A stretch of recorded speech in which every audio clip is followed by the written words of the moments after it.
మనం ఇప్పుడు మాట్లాడబోయేది 2025 yearly predictions, అంటే రాశి ఫలితాలు ఎలా ఉన్నాయో మాట్లాడుకుంటున్నాం. దానికన్నా ముందు మనం మాట్లాడుకోవాల్సింది ఏంటంటే గోచార రీత్యా ఎలా ఉంది, గోచారంలో ఏమేం ప్లానెట్స్ మూవ్ అవుతున్నాయి 2025లో ఫస్ట్ మాట్లాడుకోవాలి. ఏదైనా రాశి ఫలితాలు ఎప్పుడు మాట్లాడుకున్నా మనం గోచారమే ఫస్ట్ మాట్లాడుకుంటాము. మేజర్ ప్లానెట్స్ మనకు ఉన్నది ఏంటంటే గురు, అలాగే ఏంటంటే శని, తర్వాత రాహు, కేతువులు. ఈ 4 ప్లానెట్స్ కూడా, ఈ 4 గ్రహాలు కూడా ఈ సంవత్సరం మొదట్లోనే మార్చ్ నుంచి జూన్ లోపలే ఈ 4 ప్లానెట్స్ మూవ్ అవుతున్నాయి అనమాట. ఫస్ట్ మనం మాట్లాడుకోయేది ఏంటంటే శని. ఎందుకంటే చాలా మందికి ఏంటంటే భయం వేస్తూ ఉంటుంది, ఏల్నట్స్ అని ఉంది, ఏల్నట్స్ అని ఉందని చాలా భయపడుతూ ఉంటారు.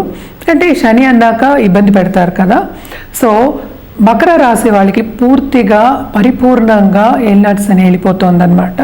అది ఎప్పుడు అవుతోంది, ఎందుకంటే శని గోచారమే మార్చ్ 29, 2025కి అవుతోంది. ఎక్కడికి వెళ్తోంది? మీనానికి వెళ్తోంది. కానీ ఇక్కడ బ్యాడ్ న్యూస్ ఏంటంటే మనం మేషరాశికి ఇప్పుడు ఏల్నట్స్ అని అనేది మొదలవుతోంది అనమాట. అలాగే మనం చూసాము అంటే రాహు మూవ్ అవుతున్నారు. ఎప్పుడు మే 18కి ఎక్కడికి? కుంభానికి మూవ్ అవుతున్నారు అనమాట.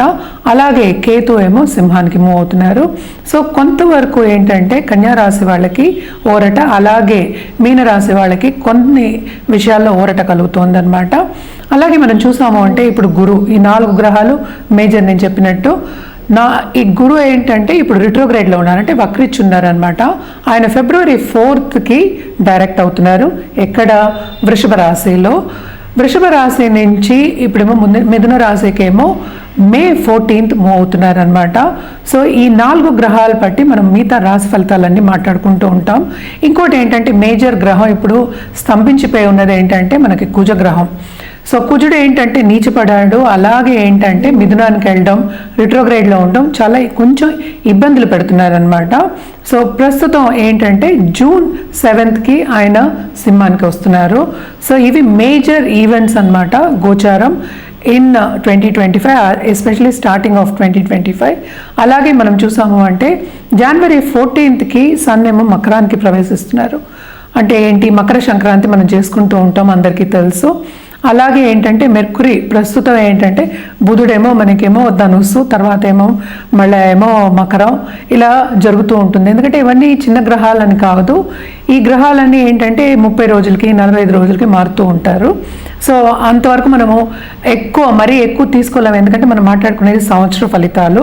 సో ఇది ఈ బేసిస్ మీద మనం ఏంటంటే ఇప్పుడు రాశి ఫలితాలు అనేవి చూడాలన్నమాట.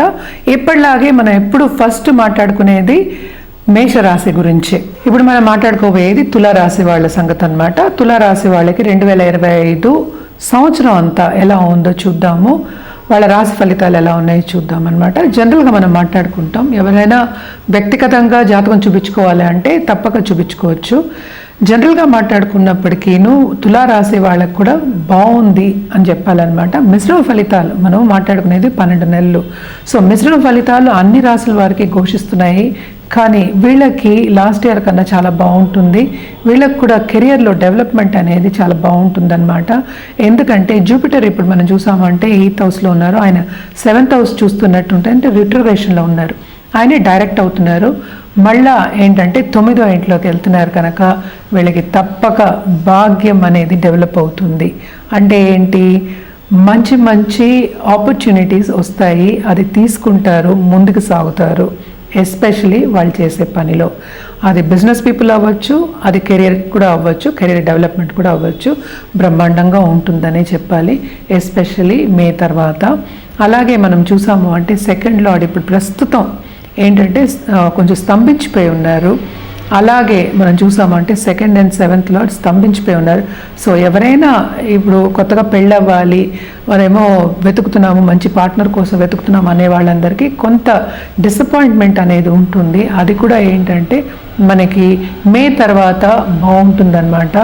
మంచి పార్ట్నర్ వచ్చే ఛాన్సెస్ ఎక్కువ కనిపిస్తున్నాయి. అలాగే ఏంటంటే లవ్ రిలేషన్షిప్లో కంపాటబిలిటీ ఎక్కువయ్యి అండర్స్టాండింగ్ నేచర్ అనేది ఇద్దరికీ ఉంటుందని చెప్పచ్చు అనమాట. సాఫీగా సాగిపోతుంది. అండ్ ఇంటర్పర్సనల్ రిలేషన్షిప్ కూడా వీళ్ళకి బాగుంటుంది. తప్పక వీళ్ళు విందు వినోదాల్లో పాల్గొంటారు. ధార్మిక కార్యక్రమాల్లో కూడా పాల్గొనే ఛాన్సెస్ ఎక్కువ కనిపిస్తున్నాయి. ఎందుకంటే ఇప్పుడు 11th కేతు వస్తున్నారు కనుక ఎస్పెషలీ మే తర్వాత. అండ్ ఆల్సో సడన్గా వీళ్ళకి చాలా సంపద వచ్చే ఛాన్సెస్ కనిపిస్తున్నాయి అన్నమాట. వీళ్ళు కూడా ఏంటంటే ఎప్పటికైనా సరే మనం చెప్పేది వీళ్ళు కూడాను మనం పరిహారాలు చేయాలని ఎప్పుడు చెప్తూ ఉంటాము. సో పరిహారాలు చేసుకుంటూ ఇవన్నీ అంటే ఈ ప్లానెటరీ పొజిషన్స్ని బట్టి చూసాము అంటే తప్పక సంపద వచ్చే ఛాన్సెస్ ఎక్కువ కనిపిస్తున్నాయి, లాభం వచ్చే ఛాన్సెస్ కనిపిస్తున్నాయి. లాభం అనే అదొకటి కాకుండా వీళ్ళు ఏంటంటే తప్పక ఖర్చులు కూడా కొంచెం అధికమే ఉంటాయి అన్నమాట.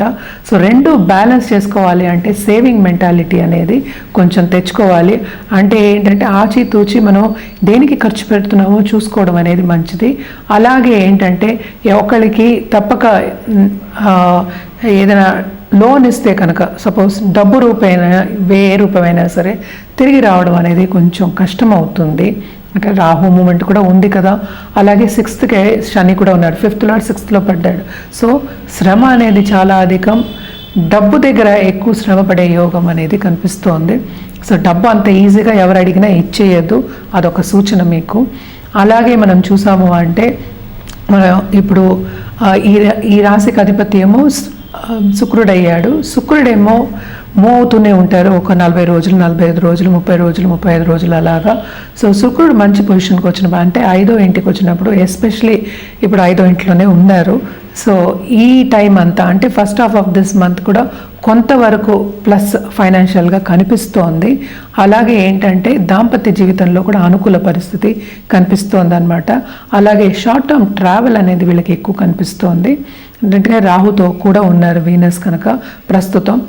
సో ఈ 3 నెలల్లో కొంచెం షార్ట్ టర్మ్ ట్రావెల్, అలాగే ట్రావెల్ మూలాన్ని శ్రమపడడం, అలాగే ఇంకోళ్ళకి ఖరీదైన వస్తువు ఇవ్వడం అంటే ప్రజెంట్లు కొనిపెట్టడం అనేది ఎక్కువ ఉంది.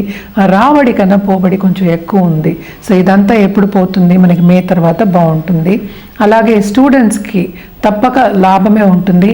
పై చదువులకి బయటకు వెళ్ళి సెటిల్ అవ్వాలనుకునే వాళ్ళందరికీ బాగుంటుంది, తప్పక సెటిల్ అవుతారు. అలాగే ఏంటంటే ఉద్యోగ రీత్యా వేరే చోటుకు వెళ్ళే ఛాన్సెస్ ఎక్కువ కనిపిస్తున్నాయి. ఫారిన్లో సెటిల్ అయ్యే ఛాన్సెస్ కూడా కొంచెం ఎక్కువే కనిపిస్తున్నాయి అన్నమాట. సో వీసా ప్రొసీజర్స్ అవన్నీ కూడా second half of this year కొంచెం చక్కబెట్టుకుంటే దారిలో పెట్టుకుంటే కనుక తప్పక మీరు అనుకునేది సాధిస్తారు. ఈ ఇయర్ అంతా వీళ్ళు ఏంటంటే ఫైనాన్షియల్ గోల్స్ అలాగే ఏంటంటే కెరియర్ గోల్స్ సాధించే ఒక ఇయర్ కింద పెట్టుకోవచ్చు. కానీ ఏంటంటే ఇందాక నేను చెప్పినట్టు 6వ ఇంట్లో 5th లార్డ్ 6th పడ్డాడు కనుక తప్పక శ్రమ చాలా అధికం. బాధ్యత అనేది పైవాళ్ళు అంటే ఎస్పెషలీ బాసెస్ మీకు బాధ్యత కొంచెం ఎక్కువ ఇస్తారు. అది చేయలేక అంటే టైంకి చేయలేక కొంచెం సతమతం అయ్యే ఒక యోగం కనిపిస్తోంది కనుక హెల్త్ కొంచెం సెన్సిటివ్ అయ్యే ఒక ఇష్యూస్ వస్తాయి. సో హెల్త్ కాపాడుకుంటూ రావాలి. తప్పక పర్సనల్ డెవలప్మెంట్ ధ్యాస పెట్టడం ఎక్స్ట్రీమ్లీ ఇంపార్టెంట్ అన్నమాట. సో అందుకనే మనం ఎప్పుడు పరిహారాలు అవన్నీ చెప్తూ ఉంటాము. పరిహారాలు ఏమేమి చేయాలి అంటే తప్పక వీళ్ళు సూర్యుడికి అర్ఘ్యం ఇవ్వడం, ఆదిత్య హృదయం చదువుకోవడము ఎవ్రీ సండే. ఎందుకంటే అన్ని గ్రహాలకి అధిపతి మనం సూర్యుడే ఎక్కువ చెప్పుకుంటూ ఉంటాము. సో తప్పక సండే ఆదిత్య హృదయం చదువుకోవడము, నవగ్రహ చుట్టూ ప్రదక్షిణ చేయడము, అర్ఘ్యం ఇవ్వడం. అర్ఘ్యం అంటే నీళ్ళు ఇస్తారు, అవన్నీ చేయడం అనేది మంచిదన్నమాట. అండ్ ఆల్సో ఏంటంటే ఎప్పటికైనా మనం లక్ష్మీ గణపతి పూజ నిత్యం చేసుకోవడం చాలా మంచిది. అదే రోజు సండే పిల్లలకి బెల్లంతో ఇప్పుడు మనకి నువ్వులు కూడా కొత్తగా వస్తాయి. ఇప్పుడు మనకి మకర సంక్రాంతి కూడా వస్తుంది. సంక్రాంతి టైంలో అన్ని కొత్త వస్తువులు మనకు వస్తూ ఉంటాయి, పంట వస్తుంది. తప్పక బెల్లం కానీ లేకపోతే నువ్వులు కానీ అలాగే పల్లీలు కానీ ఇలాంటి ఉండలన్నీ చేసి చిన్నపిల్లలకి పంచిపెట్టడం మంచిదన్నమాట.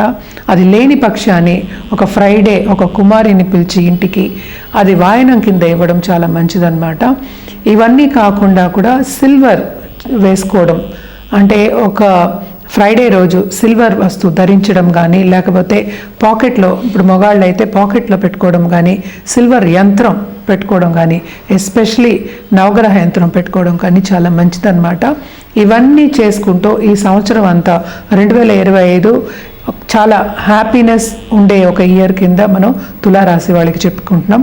అలాగే ఇంటర్పర్సనల్ రిలేషన్షిప్ కూడా వీళ్ళకి చాలా మెరుగుపడుతుంది కనుక తప్పక అందరితో పాటు వీళ్ళు ఎంజాయ్ చేసే ఒక ఇయర్ కింద చెప్పుకోవాలి.